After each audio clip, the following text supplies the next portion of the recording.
우리가 잘 알고 있는 말씀이지요. 아사의 기도인데 오늘 역대하 14장 본문을 가지고 나눌 말씀의 제목은 강한 자와 약한 자 사이입니다. 우리는 인생에서 종종 내 힘으로는 도저히 안 되겠다 하는 그런 순간을 경험하곤 합니다. 그동안 계획도 잘 세우고 준비도 최선을 다했지만 그럼에도 맞닥뜨린 현실 앞에서 여전히 역부족이라는 것을 깨닫게 되는 것이죠. 최선을 다해 준비했는데도 여전히 부족하다라는 현실을 거부할 수 없는 겁니다. 내가 약해서라기보다는 상대가 너무 강하기 때문에 또 내 능력의 용량을 넘어서는 상황이 되기 때문입니다. 저도 사역을 하면서 이런 순간들을 좀 경험했는데요. 제가 가지고 있는 능력의 한계를 인정할 수밖에 없는 상황이 적지 않았습니다. 그걸 조그만한 제 그릇에 담아내려고 하니까 참 많이 힘들었고 잠을 잘 수 없을 만큼 그렇게 힘든 시간들도 있었습니다. 지금으로부터 약 3,000년 전이죠. 이스라엘 남유다의 아사 왕이 바로 그런 순간에 맞닥뜨렸습니다. 아사는 솔로몬의 손자입니다. 남유다의 세 번째 왕으로 등극을 하지요. 41년간 남유다를 다스리는 아주 좋은 왕, 이스라엘 역사 속에 선한 왕이 많지 않은데 인정받은 왕 중에 한 사람입니다. 아사는 이 통치의 초창기부터 우상 숭배를 척결하는 그런 강력한 종교 개혁을 펼칩니다. 그뿐만 아니라 국방력 강화라고 하는 정책을 펼쳐서 국가적인 영적 갱신뿐만 아니라 나라의 부국 강병을 목표에 두고 열심히 나라를 다스렸던 사람입니다. 오늘 본문 2절을 보면 아사가 그의 하나님 여호와 앞에서 선과 정의를 행하였다라고 기록합니다. 6절을 보면 하나님께서 아사가 다스리는 초기 그에게 평안을 주심으로 그 땅이 평안하여 여러 해 싸움이 없었다라고 말하죠. 처음 10년 동안 아마 평안을 이어갔던 것으로 보입니다. 평화의 시기를 지나면서 아사는 가만히 있지 않고 강력한 군대를 양성했는데요. 오늘 본문 바로 앞쪽에 보면 이 유다와 베냐민이 함께하는 남유다라고 하는 이스라엘 지파 국가가 얼마만큼의 군사를 가지고 있었냐면 보병, 창을 든 보병이 30만이고 베냐민의 활을 쏘는 자가 28만이었습니다. 그러니까 합치면 58만이라고 하는 엄청난 대군을 양성한 거죠. 그런데 문제는 강력한 군사를 양성하고 준비하는 데 최선을 다했지만 구스 사람 세라라고 하는 세력이 병거 300대를 필두로 앞세워서 100만 군대를 이끌고 남유다를 쳐들어오면서 국가적인 위기를 맞이하게 됩니다. 구스는 지금의 이집트 남부 쪽이죠. 나일강을 중심으로 펼쳐진 넓은 영토를 가지고 있는 강력한 나라로 성장한 신흥국가, 신흥왕국이었습니다. 근데 오늘 함께 읽은 본문이 바로 그 위기의 순간에 아사가 하나님께 드린 기도의 내용입니다. 기도는 간결하면서도 매우 간절하죠. 아사는 하나님을 절대적으로 의지하고 상황을 하나님께 의탁합니다. 주를 의지하고 의탁함으로 이 많은 무리를 치러 왔습니다 라고 하는 분명한 목표를 밝힙니다. 아사가 그냥 기도만 한 게 아니라 하나님, 이 무리를 제가 물리치겠습니다. 그런데 주를 의지하고 의탁함으로 이 무리를 물리치러 제가 나왔습니다. 정확한 목표를 내놓죠. 뿐만 아니라 이 기도를 통해서 아사는 어떤 고백을 합니까? 사람이 주를 이기지 못하게 하옵소서 라고 하는 아무나 드릴 수 없는 기도를 드립니다. 결국 아사는 이 기도를 통해서 이스라엘과 구스의 전쟁이 아니라 하나님과 구스의 전쟁이라고 하는 전쟁의 양상을 완전히 바꿔놓습니다. 하나님과 사람의 전쟁이 아니라는 선포를 하고 있는 거죠. 그래서 오늘 보면 12절을 보면 여호와께서 구스 사람들을 아사와 유다 사람들 앞에서 치시니 구스 사람들이 도망하는지라 라고 말씀합니다. 전쟁의 결과가 어떻습니까? 남유다의 아사 왕이 완벽한 승리를 거두게 됩니다. 이후의 내용들은 아사가 이제 도망치는 구스의 군대를 따라가서 전멸시키는 내용이 있고, 그 100만 군대가 하나도 살아남지 못했다고 하는 내용으로 결말을 맺게 됩니다. 아사 왕의 군대는 구스 사람 세라의 100만 군대에 비하면 절반밖에 되지 않았습니다. 모든 상황이 불리했죠. 미리 침략을 준비한 나라에 비해서, 물론 부국 강병을 위해서 노력하고 애썼지만 사이즈가 다르다는 것을 알게 되죠. 이집트라고 하는 거대한 나라와 그 팔레스타인 지역에 조그맣게 자리 잡은 나라, 사이즈가 다른데요. 그러나 이 전쟁은 남유다의 아사의 대승으로 끝나게 됩니다. 이러한 아사 왕의 모습은 자신의 능력으로 통제할 수 없는 압도적인 상황, 불가능의 상황 앞에서 과연 성도는 어떤 선택을 해야 하는가? 이런 상황이 우리에게 찾아왔을 때 우리는 과연 어떤 선택, 어떤 방향으로 나아가야 되는가라고 하는 데에 대해서 분명한 가르침을 전달해 줍니다. 그래서 오늘 본문이 주는 첫 번째 교훈은 이겁니다. 기도가 모든 준비를 대신하지 않는다. 살짝 당황하셨습니까? 기도가 모든 것이다 이렇게 말씀드릴 줄 알았는데, 기도가 모든 준비를 대신하지 않는다. 솔로몬 이후에 이스라엘은 두 나라로 분열이 됐죠. 태평성대를 이루었던 나라가 분열을 겪으면서 국제 정세도 많이 변했습니다. 나라가 분열하고 혼란기를 겪는 동안에 강력한 신흥 강국들이 일어나면서 남유다를 집어삼킬 계획을 하고 있었던 겁니다. 팔레스타인 지역에, 그 지역이 참 기름진 곳이거든요. 그러니까 그곳은 항상 전쟁터입니다. 위에서 내려오고 밑에서 올라가는 그런 전쟁터에 이 남유다, 베냐민이 자리 잡고 있었던 겁니다.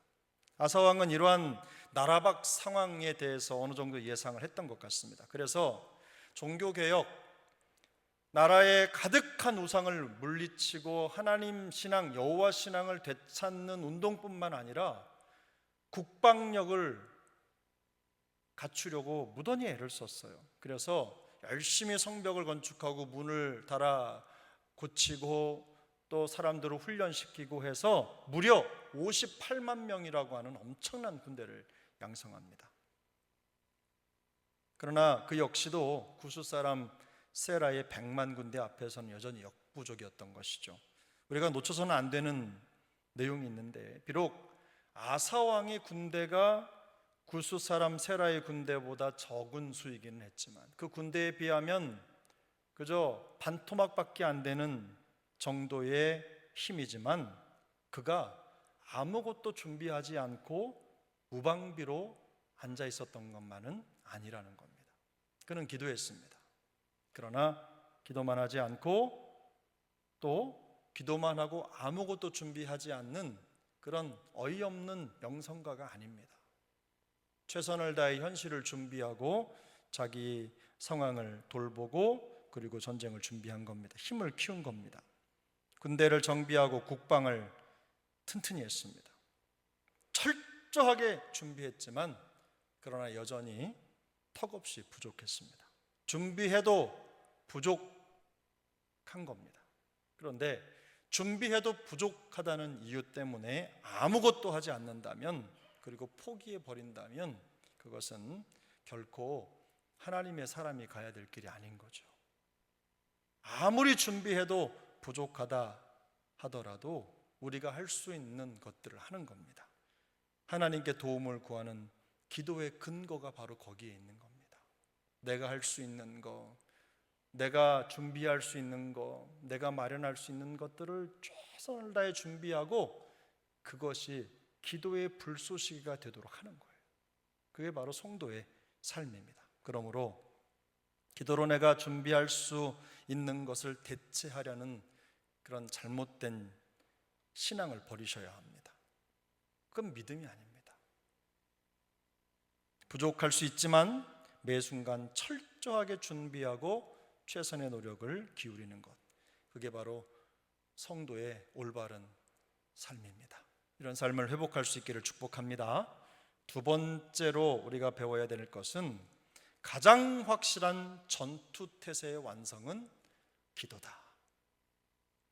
가장 확실한 전투태세의 완성은 기도다. 아사는 철저하게 국방을 강화했지만 그것으로 만족하지 않았습니다.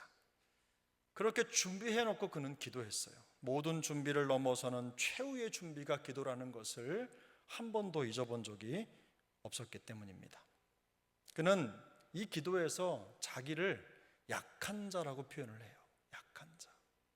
자신의 철저한 준비가 전부가 아니라는 것을 인정하는 거죠. 그 고백이 곧바로 하나님에 대한 간절한 도움 요청으로 연결이 됩니다. 내 힘이 아니라 저는 약한 자입니다, 하나님. 그래서 하나님의 도움이 필요합니다. 그래서 이렇게 기도하죠. 여호와여, 힘이 강한 자와 약한 자 사이에는 주밖에 도와줄 리가 없사오니 우리 하나님 여호와여, 우리를 도우소서. 우리가 주를 의지하오며 주의 이름을 의탁하옵고 이 많은 무리를 치러 왔나이다. 그냥 준비만 하고 있었던 게 아닙니다. 그는 간절하게 기도도 하는 거예요. 아사는 적을 무찔러야 한다는 분명한 목표를 가지고 있었지만 그 일을 이루어내기 위해서는 하나님의 절대적인 도움이 없어서는 안 된다는 것을 알고 있었던 것이죠. 하나님의 도움이 필요하다는 걸 인정한 거예요. 하나님을 의지하고 이 모든 상황을 하나님께 의탁하는 그 기도를 하나님께 올려드리고 있는 겁니다. 그런데 아사의 이런 기도의 태도는 즉흥적인 게 아닙니다. 어려움을 당해서 그때서야 비로소 무릎을 꿇은 게 아니란 말입니다. 자신 앞에 진치고 있는 구수의 100만 군대 앞에서 그가 이처럼 담대하게 하나님을 의지하는 기도를 드릴 수 있었던 데는 이유가 있어요. 본문 4절을 보겠습니다. 읽진 않았지만 우리 14장 4절 함께 읽습니다. 유다 사람에게 명하여 그 조상들의 하나님 여호와를 찾게 하며 그의 율법과 명령을 행하게 하고, 그 다음 7절입니다. 함께 읽습니다. 아사가 일찍이 유다 사람에게 이르되 우리가 우리 하나님 여호와를 찾았으므로 이 땅이 아직 우리 앞에 있나니 우리가 이 성읍을 건축하고 그 주위에 성곽과 망대와 문과 빗장을 만들자. 우리가 주를 찾았으므로 주께서 우리 사방에 평안을 주셨느니라 하고 이에 그들이 성읍을 형통하게 건축하였더라. 하나님을 찾았으므로 하나님을 찾고 이게 계속해서 반복되고 있어요. 아사는 종교개혁을 단행하고 강력한 국방력을 갖기 위해서 철저하게 준비를 하면서도 온 백성이 하나님을 찾도록 독려합니다. 왕으로서 이렇게 말하는 거예요. 내가 왕이 아닙니다. 우리나라의 진정한 왕은 하나님이십니다. 여러분, 하나님을 찾아야 합니다. 백성이여 여호와를 찾으라. 그가 우리의 진정한 왕이시다. 이렇게 가르치고 있는 거예요. 요즘으로 말하면 어떤 일을 하든지 기도로 시작하고 기도로 진행하고 기도로 마무리했다는 뜻입니다. 그들의 개혁과 노력 자체도 하나님께 드리는 기도처럼 행했다는 뜻이죠. 우리의 힘만으로는 안 되고 하나님을 의지해야 한다는 것을 잊어서는 안 된다는 아주 중요한 사실을 온 백성에게 가르친 겁니다. 결국 아사 왕이 드린 이 위기의 기도는요, 평소의 삶에서 축적된 기도라는 것, 축적된 실력이라는 것을 알 수 있는 대목입니다. 위기가 닥쳤을 때 비로소 하나님을 찾은 게 아닙니다. 평소에 하나님을 찾는 삶이 위기 중에 이런 기도를 드리게 한 겁니다. 평소에 삶을 하나님 앞에 내어 맡기는 삶이었기 때문에 이 엄청난 전쟁의 상황에 이 전쟁의 양상을 나와 세라의 전투가 아니라 누구의? 하나님과 구수의 전투로 만들어 놓은 거예요. 성경 주석가 매튜 헨리는 이 상황을 이렇게 얘기해요. 평화의 때에 하나님을 찾는 자가 환난 날에 담대하게 하나님을 부를 수 있다. 결론적으로 아사의 일상적인 기도 생활이 불가능해 보이는 현실을 돌파하고 적을 물리치는 결정적인 무기가 된 것입니다. 이렇게 훈련된 기도의 사람이었기 때문에 사람이 주를 이기지 못하게 하옵소서라는 이 한마디 외마디 기도로 전쟁을 완전히 바꿔놓은 거예요. 우리 역시도 우리의 힘으로는 감당하기 어려운 상황을 만날 수 있습니다. 이런 상황에 처했을 때 오늘 본문에 이 아사왕 같이 상황을 대처할 수 있는 실력이 있다면 대단한 분이시죠. 근데 이런 삶을 살기 위해서 우리가 몇 가지 평소에 실천해야 될, 생활화해야 될 것들이 있어요. 첫 번째 뭐냐면 어떤 일이든지 잘 준비하는 습관을 가지셔야 합니다. 최선을 다했다, 이 말처럼 주관적인 게 없거든요. 물어보면 늘 최선을 다했대. 자기가 할 수 있는 거 다 했대요. 요즘처럼 뚜렷한 자기 주관을 기준으로 삼고 살아가는 사람들이 대다수인 시대에는요, 이 최선이라는 말만큼 혼란을 가중시키는 말이 또 없습니다. 사역의 현장에서 저는 이걸 참 많이 봅니다. 늘 최선을 다했대. 거기까지. 핵심은 우리의 최선이 누구도 인정할 수 있는 객관적인 최선이냐, 이걸 좀 돌아봐야 된다는 거죠.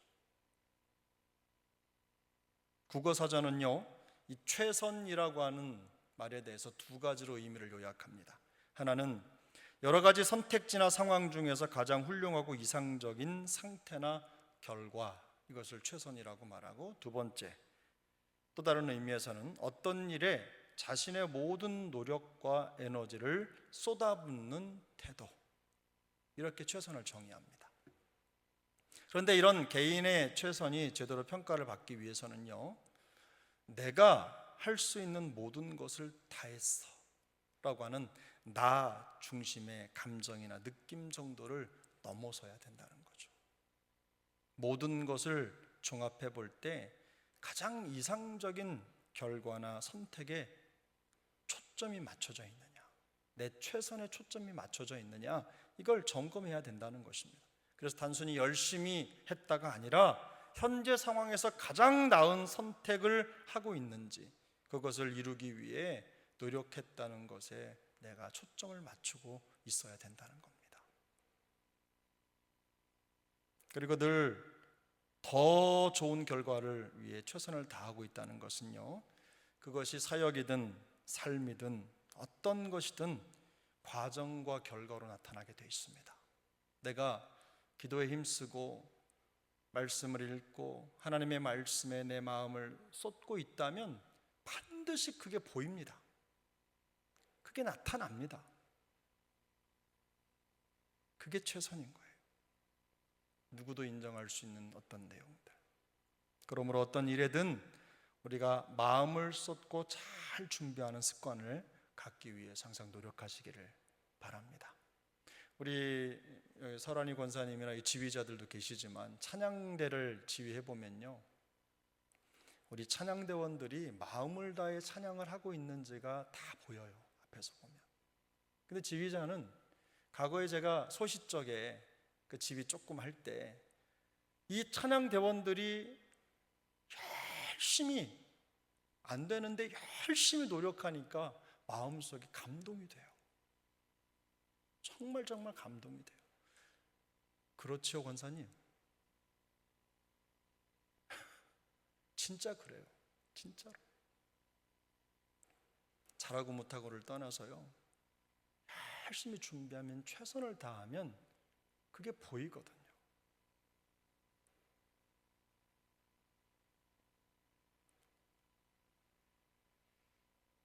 그냥 제가 제 얘기를 말씀을 드리면요, 저는 설교를 준비하면 원고를 거의 그대로 많이 읽는데요, 그만큼 책상 위에서 그냥 최선을 다해 준비합니다. 오타를 몇 번을 고치는지 몰라요. 누구한테 보여주는 원고도 아닌데 그렇게 고칩니다. 물론 저는 그게 최선이라고 생각하진 않습니다만, 제가 생각하는 최선은 쓴 걸 다 한 토시도 안 틀리고 외우는 거예요. 근데 다 외우고 강단에 선 적은 없는 것 같아요. 제 한계죠. 그러나 그 한계치에 다다를 정도로 마음을 쏟고 최선을 다하면 여러분 느껴지십니까? 안 느껴지십니까? 제 말이 틀렸으면 틀렸다고 하십시오. 여러분 신앙생활도 그런 겁니다. 내가 하나님 앞에서 내가 이런 말에 실수를 자꾸 한다, 마음은 안 그런데 그렇게 툭툭 튀어나온다 그러면요, 좀 노력하세요. 최선을 다해보세요. 내가 이런 행동에 이런 상황이 좀 잘 안 된다 그러면 그거 바꾸려고 노력 한번 해보세요. 발음을 잘 하려고 마음을 먹었으면 연습을 하십시오. 이게 좀 커서 그런데 너무 크네. 제가 가진 않겠습니다. 옛날에 오카노 목사님이 경상도 분이라 설교를 준비하시는데 자꾸 경상도 억양하고 사투리가 나오고 발음이 세니까 이분이 아무리 해도 안 되더래요. 그래가지고 매번 볼펜을 입에다 물고 설교 원고를 읽은 거예요. 그렇게 혀 운동을 하고 준비를 하셨답니다. 그걸 우리 창목회라고 교육자 회의 시간에 말씀을 해주셨어요. 우리 다른 목사님께서. 그 당시에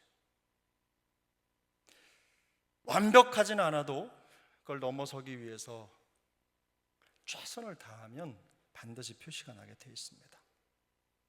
그래서 여러분 어떤 일에든 마음을 쏟고 잘 준비하는 그런 습관을 가지시기를 예수님의 이름으로 축복합니다. 놀랍게도 이것이 두 번째와 연결이 되는데요, 이런 마음을 가진 사람들은요, 일상적인 기도 영성이 살아납니다. 일상적인 기도 생활에 삶의 무게중심을 두게 돼요. 아사의 기도력, 이렇게 기도할 수 있는 하나님 아버지 도와주옵소서, 이게 아니라 하나님, 저들과 약한 저 사이에는 도와줄 리가 하나님밖에 없습니다. 하나님을 의지하고 의탁하고 저 적들을 물리치러 제가 여기 왔습니다. 주여, 사람이 주를 이기지 못하게 하옵소서, 이렇게 기도를 하는데 그 기도력, 그냥 단순하게 생각해서 생각난 기도가 아니라 그의 삶이 다 담긴 기도를 지금 드리고 있는 거 아닙니까? 근데 이 기도력이 하루아침에 만들어진 게 아니라는 것이죠. 그는 평소에 하나님을 찾는 삶을 살았습니다.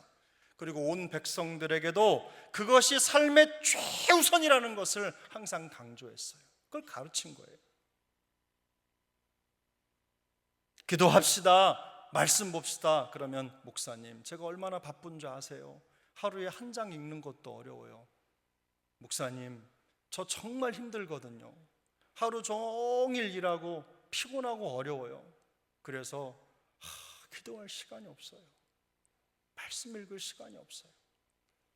여러분 죄송하지만 이런 마음이시라면요, 주님 오시는 그날까지 성장은 접으셔야 합니다. 영적으로 성장하지 않아요. 절대로. 그 삶이 잘못됐다 잘됐다를 떠나서 그런 마음이라면, 그런 마음을 갖고 있다면 더 깊어지는 건 포기하셔야 합니다.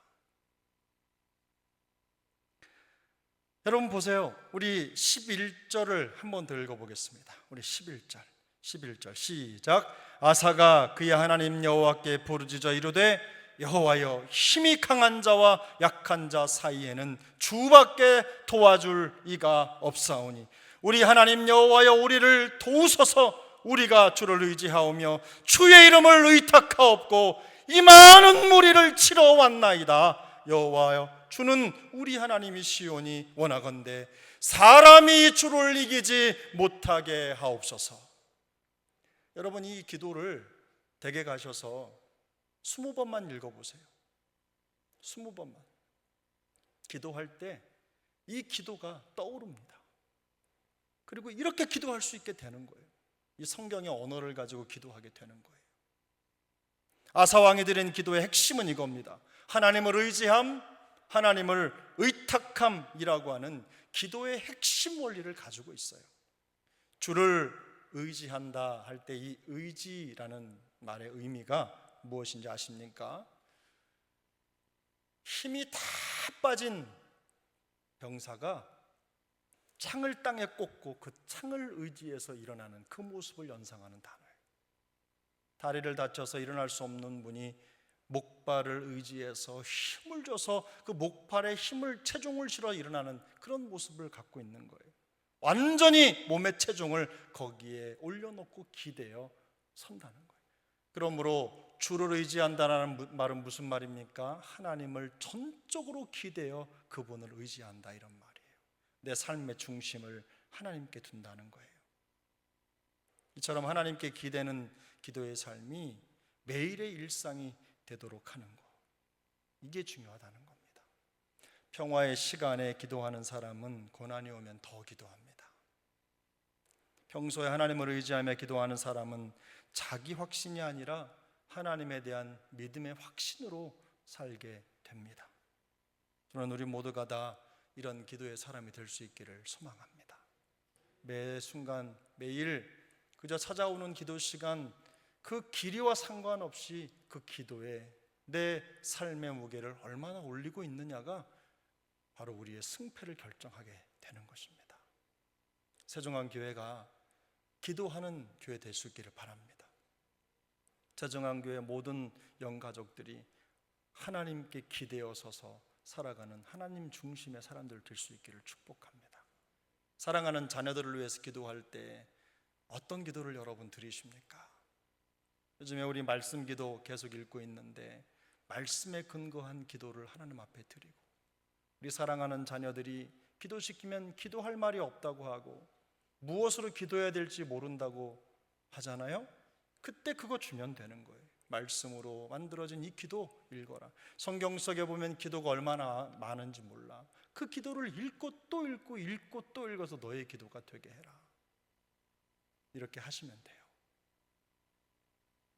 그러므로 우리 오늘 이 애낙골에 오신 여러분, 우리 모두가 기도의 사명자 될 수 있기를 축복합니다.